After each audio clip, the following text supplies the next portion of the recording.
दोस्तों अभी तक हम लोगों ने सी लैंग्वेज के बेसिक कॉन्सेप्ट डिस्कस किए हैं। और अभी तक अगर आपने जितने भी बेसिक कॉन्सेप्ट्स मैंने आपको बताए हैं, अगर वो प्रिपेयर नहीं किए हैं तो आप प्रीवियस वीडियोस को जाएं और वॉच करें। आज हम लोग बात करने वाले हैं एडवांस कॉन्सेप्ट जो हम लोग पढ़ चुके हैं, उसी पे एडवांस लेवल पे किस टाइप से प्रोग्रामिंग होती है। तो आप मान के चलिए कि आज से आपकी सी सीरीज स्टार्ट हो रही है एक्चुअल में। तो सबसे पहली चीज हमने डेटा टाइप डिस्कस किए थे, जिसमें हमने इंटीजर, फ्लोट, कैरेक्टर, फिर हम लोगों ने डिस्कस किया था लॉन्ग, फ्लोट और लॉन्ग डबल। अब हम लोग बात करने वाले हैं एक ऐसे डेटा टाइप की जो सी में इनबिल्ट नहीं है, लेकिन हम एक हेडर फाइल के थ्रू से अचीव कर सकते हैं। जैसे आप लोगों ने सुना था, वन मतलब ट्रू या कोई भी पॉजिटिव या नेगेटिव डिजिट को हम लोग कंसिडर करते हैं ट्रू, और जीरो का मतलब होता है फॉल्स। लेकिन अगर मैं चाहता हूं कि मैं स्टोर करा दूं ट्रू या फॉल्स ही, तो हम ये काम कैसे अचीव करेंगे कि हम लोग डायरेक्टली ट्रू वैल्यू स्टोर कराएं या फॉल्स वैल्यू स्टोर कराएं किसी भी डेटा टाइप को लेकर और किसी भी वेरिएबल के साथ। तो हमारे पास सी लैंग्वेज में बूल एक डेटा टाइप है जो बहुत कम लोग जानते हैं, जिसका यूज करके हम लोग बूलियन वैल्यू यानी कि ट्रू और फॉल्स सी लैंग्वेज के प्रोग्राम में स्टोर कर सकते हैं। अब हम लोग प्रोग्राम से देखते हैं कि बूल डेटा टाइप आप सी लैंग्वेज में कैसे यूज करोगे। उसके लिए आपको एक एक्स्ट्रा हेडर फाइल यूज करना पड़ेगा, और उस हेडर फाइल को आप अपने प्रोग्राम में इंक्लूड करोगे, जिसका नाम होता है stdbool.h। अब मैंने यहाँ पर एक वेरिएबल ले लिया है बोल टाइप का ए, और उसमें मैंने स्टोर करा दिया है दोस्तों ट्रू। और मैंने एक और वेरिएबल ले लिया है बोल टाइप का बी, और जिसमें मैंने स्टोर करा दिया है फॉल्स।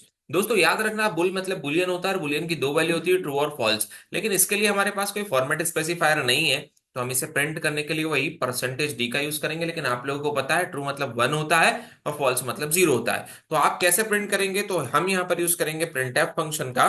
और यहां पर हमने मैसेज दे दिया value of A is percentage d, और हम यहां पर प्रिंट कर देंगे किसको, बेसिकली ए की वैल्यू को। मैं चाहता हूं कि ऑलवेज जो सेकंड लाइन का आउटपुट है वो न्यू लाइन में आए, तो वैल्यू ऑफ बी, इससे पहले हमने लगा दिया यहां पर स्लैश एन, और value of b is percentage d, और मैंने प्रिंट कर दिया है बी को।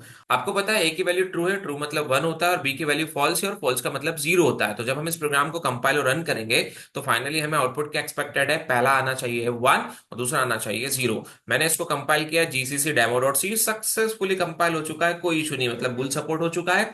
और फाइनली रन करने के लिए हम लोग लिखेंगे a डॉट exe, और you can see value of a is one आ रहा है और value of b is zero आ रहा है। इसका मतलब अगर मैं आपसे बोलूं कि सी लैंग्वेज में हमें बुल टाइप का सपोर्ट मिलता है या नहीं मिलता है, या बुल टाइप सी लैंग्वेज में होता है या नहीं होता है, तो अब आप लोग जान चुके हैं कि सी लैंग्वेज में बुल या बुलियन टाइप को भी हम लोग यूज कर सकते हैं एक एक्स्ट्रा हेडर फाइल का यूज करके। अब दोस्तों अगर हमने कोई बूल डेटा टाइप लिया है, तो उसे हम लोग लूप में कैसे यूज करेंगे, आप बुल टाइप का यूज करके एक प्रोग्राम सी लैंग्वेज में कैसे बनाएंगे, अगला क्वेश्चन ये है मेरा। अगर मैं आपसे बोलता हूं कि मुझे एक प्रोग्राम बनाना है फैक्टोरियल का यूजिंग बूल डेटा टाइप, ऐसे क्वेश्चंस आपसे most of the time interviews में पूछे जाते हैं, तो आप इस वीडियो को पॉज करें और बूल डेटा टाइप का यूज करके फैक्टोरियल का प्रोग्राम आप कैसे बनाएंगे ये मुझे बताएं। दोस्तों इसका सॉल्यूशन आपके कमेंट्स पर डिपेंड करता है, जितने ज्यादा मुझे कमेंट्स मिलेंगे उस लेवल पे फिर मैं आपको लोगों के लिए बूल को लेकर एक प्रोग्राम बनाऊंगा, किसका, फैक्टोरियल का सी लैंग्वेज के थ्रू। अब हम लोग बात करने वाले हैं एक और इंटरेस्टिंग कॉन्सेप्ट की, कि अगर हमने कोई बूल टाइप का वेरिएबल लिया है, तो हम क्या उसे कंडीशनल स्टेटमेंट में चला सकते हैं। तो अभी आप देखिए, what is the value of A, true है, ट्रू मतलब हमारे लिए वन होता है, पर हम इसे कंडीशन में यूज कर सकते हैं या नहीं, तो हम लोग डिस्कस कर लेते हैं ये भी।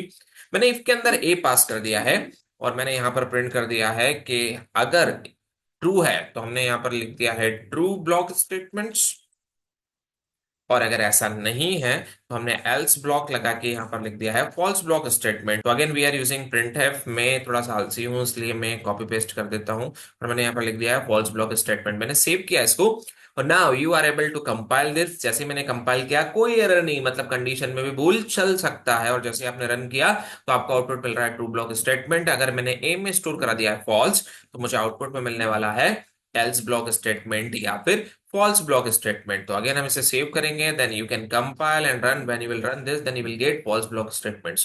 इसका मतलब कंडीशनल स्टेटमेंट के साथ भी हम लोग बूल डेटा टाइप का यूज कर सकते हैं। अब दोस्तों एक सबसे इंप्रेसिव चीज मैं अब आप लोगों को जो बताने जा रहा हूं, वो सबसे मेन कॉन्सेप्ट है, जिसके बिना आपका सी कुछ भी नहीं है। क्या हम इस बूल डेटा टाइप को लूप्स के साथ यूज कर सकते हैं?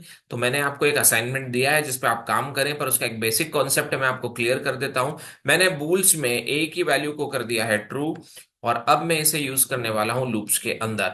लूप्स के अंदर कैसे यूज करेंगे, मैंने एक इंटीजर टाइप का वेरिएबल लिया है आई, आई का वैल्यू मैंने कर दिया वन, और मैंने व्हाइल लूप के अंदर, आप किसी भी लूप में पास कर सकते हो, मैंने व्हाइल लूप में ए को पास कर दिया, ये मतलब कंडीशन ऑलवेज ट्रू। अब मैं हर बार चेक करूंगा कि इफ ए की वैल्यू, सॉरी इफ आई की वैल्यू जैसे ही किसको क्रॉस कर जाएगी, फाइव को, हम लूप को क्या करा देंगे, ब्रेक। मैंने आपको बताया था ब्रेक कीवर्ड का यूज, कि ब्रेक कीवर्ड लूप को टर्मिनेट कर देता है। अगर ऐसा नहीं है तो बाहर आने के बाद हम प्रिंट एफ से ऑलवेज प्रिंट करेंगे %d/n न्यू लाइन के लिए, और किसकी वैल्यू को, आई की। और हम इसी लूप के अंदर आई की वैल्यू को ऑलवेज प्लस प्लस करते जाएंगे। अब दोस्तों मैं इस प्रोग्राम को सेव करता हूं, जब मैं रन करूंगा तो आई की वैल्यू 1 है। ट्राई रन समझ लो आप, आई की वैल्यू 1 है। व्हाइल के अंदर मैंने पास किया ए, मतलब ट्रू है। क्या आई की वैल्यू ग्रेटर देन 5 है, ये कंडीशन फॉल्स है, मतलब पहले 1 प्रिंट होगा, फिर वैल्यू 2 हो जाएगा, फिर 2 प्रिंट होगा, देन 3, देन 4, देन 5। 5 के बाद जैसे ही वैल्यू 6 होगा तो ये लूप हो जाएगा ब्रेक। तो हम इसे कंपाइल करते हैं और देखते हैं कि इसका आउटपुट क्या आने वाला है। और नाउ यू कैन सी इसका आउटपुट आने वाला है 1 से लेके 5 तक। इसका मतलब ये कि बूल डेटा टाइप हम लोग वेरिएबल के साथ भी यूज कर पा रहे थे। बूल डेटा टाइप हम लोग किसके साथ, कंडीशनल स्टेटमेंट के साथ और कंट्रोल स्टेटमेंट्स यानी कि लूप के साथ भी यूज कर पा रहे हैं। आपको ये बूल का कॉन्सेप्ट पता था या नहीं, आप मुझे कमेंट में बताएं। और ऐसे ही अब बहुत यूनिक और बहुत इंटरेस्टिंग टॉपिक के साथ इस सीरीज को मैं कंटिन्यू करने वाला हूं।